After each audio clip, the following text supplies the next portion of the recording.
One of the most common questions that I get asked, particularly by young aspiring musicians and music producers, is which digital audio workstation should I use? It's a tough question, and everyone has a very loud opinion on which one is the best. Usually, these people simply prefer the digital audio workstation, or DAW, that they use the most themselves. The problem with this is that what's easy for one person isn't necessarily easy for the next.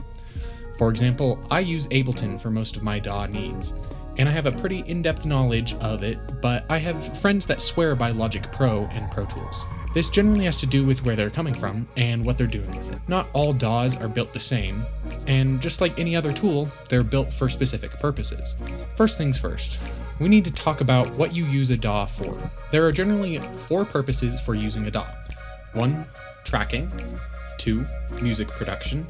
3. Mixing music. And 4. Live performance. Tracking is a fancy word for recording musicians into a DAW.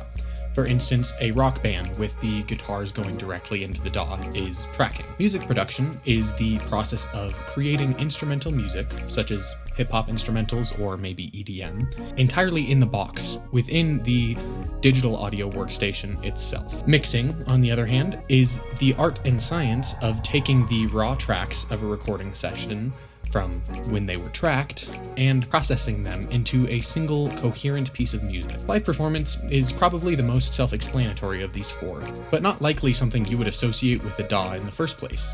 If you're not familiar, this kind of thing generally happens more in the EDM and art music scenes, where the pre-produced music is being played back and manipulated live as a part of the experience. Certain DAWs are designed for certain purposes, and some work better than others for each purpose. Ableton.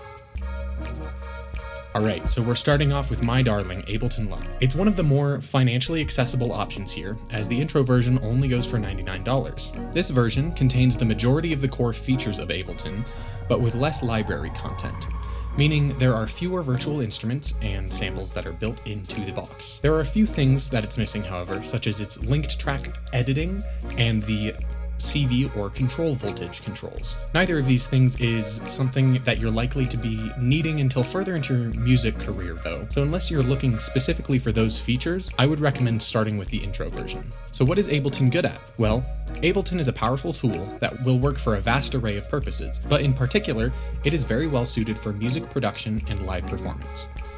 Depending on which version you have, Ableton comes inbuilt with a lot of powerful audio processing plugins, a huge library of customizable digital instruments, and hundreds of pre-recorded samples, making music production a breeze. It is also one of the more stable DAWs in the lineup, which cuts down on blue screen interruptions. Ableton also invests in other functionalities that some other DAWs do not, namely the ease of use of generative production techniques and MIDI controllers, both of which make it a natural choice for anyone looking to use a DAW for live performance. Ableton's biggest weakness is perhaps the fact that it is not designed for recording a full live band at once, making tracking with it rather clumsy and time-consuming. Ableton is going to be an easy sell for anyone that is comfortable with the Windows operating system, as much of the user interface operates with the same design logic. It's got powerful music production capabilities, a large library of sounds and effects to choose from, and is almost unparalleled in terms of effectiveness for live performance uses. Logic. Logic is a little bit more expensive than Ableton, going for a cool $199, with a 90-day free trial. But luckily there are no other higher tiers as with Ableton. You pay this price once and you've got the whole thing. If you spend most of your time working on a Mac, Logic is certainly worth looking into. It's made by Apple with their characteristic design logic, so it might be easier for you to get the hang of. Unfortunately, there is not a native PC version of Logic. It is still possible to use it on a PC, but it requires you to run a VirtualBox version of Mac OS in order to use it, which is going to be, needless to say, very demanding on your computer. Also, due to the fact that it is made and supported by Apple, there are several capabilities that Logic has that some other DAWs do not, namely spatial audio, iPhone/iPad integration, and the newly added sampler feature. Another popular component of Logic is the vast array of virtual instruments. In fact, Logic is popular among the music composition crowd for this exact reason. Logic works decently for just about any purpose you've got for it. Tracking is relatively straightforward, music production works well, and mixing is solid. The only issues with Logic come in when someone is looking deep into its very diverse functionality. For instance, Logic has Dolby Atmos integrated as a part of the program, which is the format that most modern movies are mixed in, but also, at least as of version 10, does not allow you to lock tempo events to a SMPTE timecode, the timecode format that most films use to synchronize audio and visual components. Of course, as with all things, there are workarounds for this, and there are still Logic users that swear by it, but in most cases, it's just simpler to choose a program that's built for that purpose. This gets at my biggest ultimate critique with Logic. It is a powerful and flexible DAW, but there are key features that are missing, and often the workarounds suggested to negate these issues are much more difficult or time-consuming than simply just using a different program.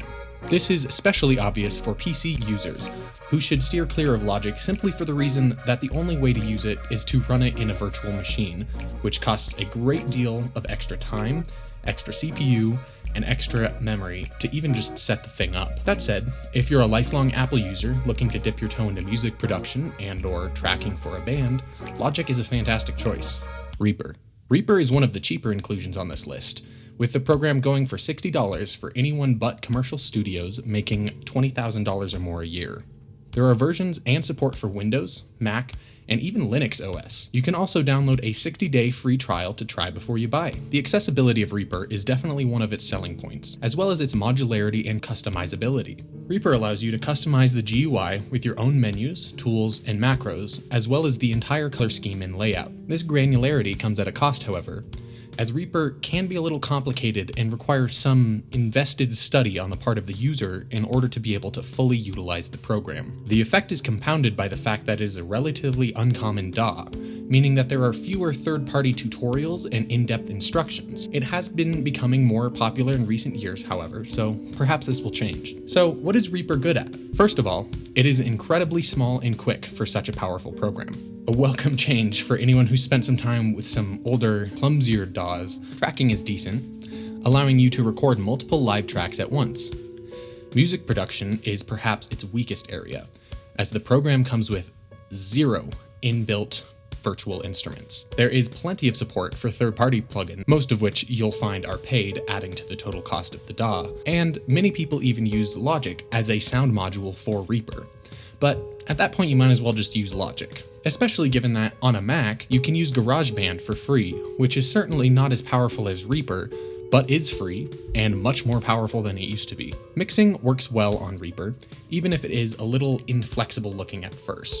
Remember, almost everything you can see can be customized to make it make sense to you. The built-in audio effects are decent, and the automation capabilities mean you can really get whatever you need done, even if it does take a little bit of time to figure it out. Live performance with Reaper is difficult due to the relative lack of third-party support and the granular complexity of the program, so I wouldn't recommend you use it until you've got a really in-depth grasp of Reaper, and even then, it would generally be simpler to use Ableton for that purpose. Overall, Reaper is a good choice if you're looking to record many live instruments at once on a PC or Linux OS on the cheap, especially if you're concerned with customization and flexibility of GUI. If you're a Mac user, Reaper would not be my recommendation, and if you're looking to do heavy music production and/or live performance, Reaper would also not be my first choice. The mixing tools, however, are on par with other DAWs, and if you're looking for an option just to get your band's music into a virtual form with a good mix and little to no extraneous production, Reaper is a fantastic option. FL Studio. Okay, I know you're all wondering, what does FL stand for? Fruity Loops. Why is it named Fruity Loops Studio but is represented by a pepper or persimmon or some sort of weird mango-strawberry hybrid? I wish I could tell you. What I can tell you is that FL Studio is priced similar to Ableton, with 4 tiers, 5 if you include the time unlimited free trial, with different features and libraries at each level. I won't go over what exactly is included in each edition, but I will say that the lowest price full feature edition is likely the Producer Edition that goes for $199. Comparable to the Ableton Standard tier, which goes for $449. And that's not all that's comparable to Ableton. In fact, one might say that they're aimed at the same market, which is to say, in-the-box producers. Tracking in FL Studio can be a little convoluted. There are 2 primary ways to do it, through the Edison recorder, which is really more of a sampler than a tracking tool, or as an audio clip. But the latter is definitely less emphasized and can be clumsy and difficult to implement. It is just as powerful as any other DAW, but clearly not designed specifically for tracking. Music production in FL Studio is fantastic, however. The Edison recorder makes sampling and editing of samples incredibly powerful and relatively straightforward. The sound library can leave a little to be desired, but you can't expect to have a huge selection in a program with a download size of under 1 GB.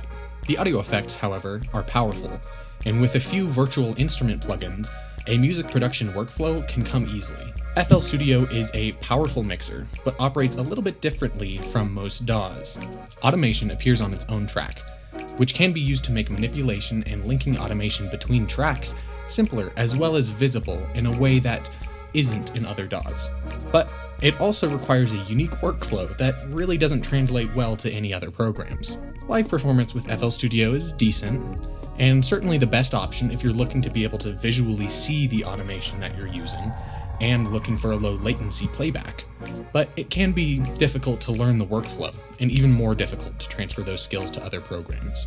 FL Studio, overall, is a great option if you're a visual person looking to do in-the-box music production, particularly sample-heavy music. It's a little bit more expensive than some other DAWs, and very unique in its workflow, but it's a powerful and modern digital audio workstation. Pro Tools.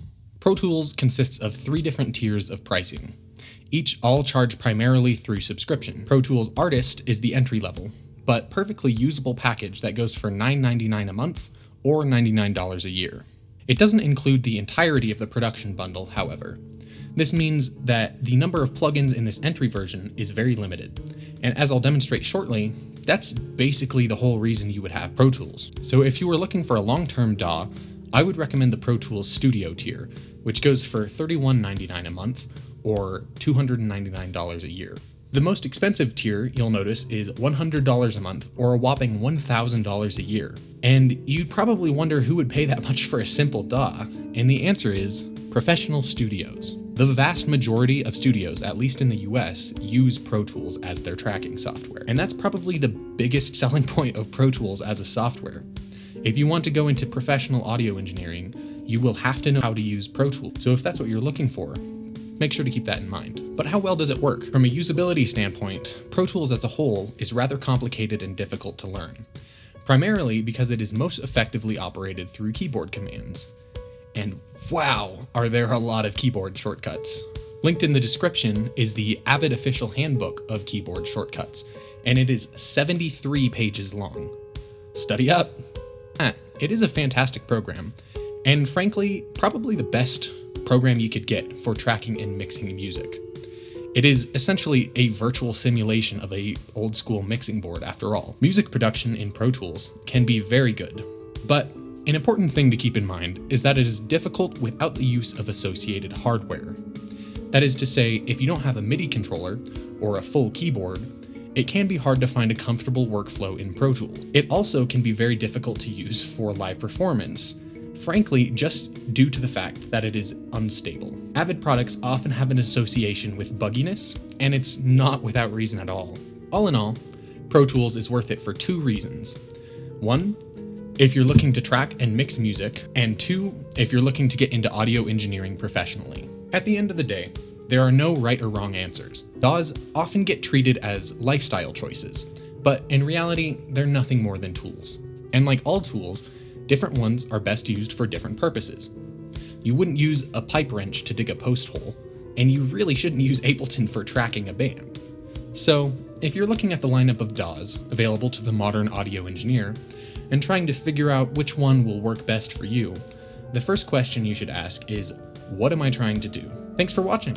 I hope this video has been really helpful. Which of these DAWs do you use? Did I miss your favorite DAW? Let me know in the comments below. Don't forget to like and subscribe, and I'll see you in the next video.